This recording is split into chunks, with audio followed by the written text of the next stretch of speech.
میں بالخصوص بخاری میں اور صحیح نسائی میں،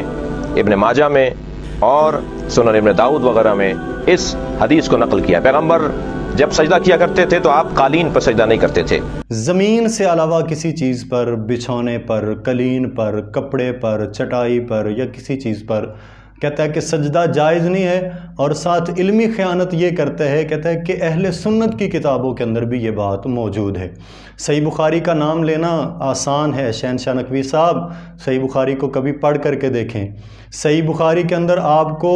باب الصلاۃ علی الحصیر ملے گا، باب الصلاۃ علی الخمرۃ ملے گا، باب الصلاۃ علی الفراش ملے گا، باب السجود علی الصوب فی شدت الحر ملے گا۔ امام بخاری نے باقاعدہ اس پر باب باندھے ہیں اور 380 سے لے کر 385 تک یہ 5 احادیث امام بخاری رحمۃ اللہ علیہ اس ضمن کے اندر لے کر کے آئے ہیں کہ سجدہ چٹائی پر کیا جا سکتا ہے، کھجور کی بنی چٹائی پر کیا جا سکتا ہے، بوریے پر کیا جا سکتا ہے، حتیٰ کہ جس بستر پر نبی کریم صلی اللہ علیہ وسلم آرام کیا کرتے تھے، ماں جی عائشہ کی حدیث کے مطابق صحیح بخاری کی یہ بھی حدیث، آپ اسی پر ہی نماز بھی پڑھ لیا کرتے تھے، اس پر سجدہ کیا کرتے تھے۔ اور صحابہ جو ہے وہ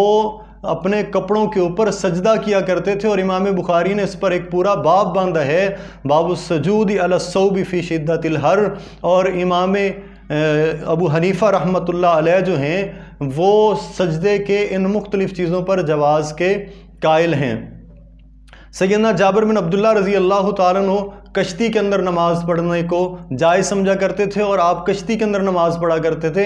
امام ابو حنیفہ رحمۃ اللہ علیہ فرماتے ہیں کہ اگر کوئی کھڑا ہو کر کے کشتی کے اندر نماز پڑھنے کی طاقت اور استطاعت بھی رکھتا ہے تو وہ کشتی کے اندر بیٹھ کر کے نماز پڑھ سکتا ہے۔ اور اسی طرح سیدنا ابو دردہ رضی اللہ تعالیٰ عنہ فرماتے ہیں کہ کپڑے کی چادروں کے 5 اور 6 تھان اگر ایک دوسرے کے اوپر تہ بتہ لگے ہوئے ہوں، ان پر بھی میں سجدہ کروں تو میری نماز ہو جائے گی۔ حضرت صاحب صحابہ تو اتنی بڑی بڑی اونچی اونچی چیزوں پر جو کپڑے کی بنی ہوئی ہیں ان پر سجدے کو جائز سمجھتے ہیں اور ان پر نماز پڑھتے ہیں۔ اور نیل الاوطار کے اندر لکھا ہوا ہے، جس حدیث کی آپ بات کرتے ہیں کہ وہ صحابی نماز پڑھ رہا تھا کپڑے پر تو آپ نے اس کا کپڑا کھینچ لیا اور کر لیا، وہ اس لیے تھا، امام عراقی رحمۃ اللہ علیہ فرماتے ہیں نیل الاوطار جلد 2 صفحہ نمبر 144 پر کہ آپ نے وہ کپڑا اس لیے ہٹایا تھا کہ وہ صحیح طریقے سے سجدہ نہیں کر رہا تھا۔ سجدے کے اندر پیشانی اور ناک دونوں چیزیں زمین کے اوپر لگتی ہیں تب جا کر کے صحیح سجدہ ہوتا ہے،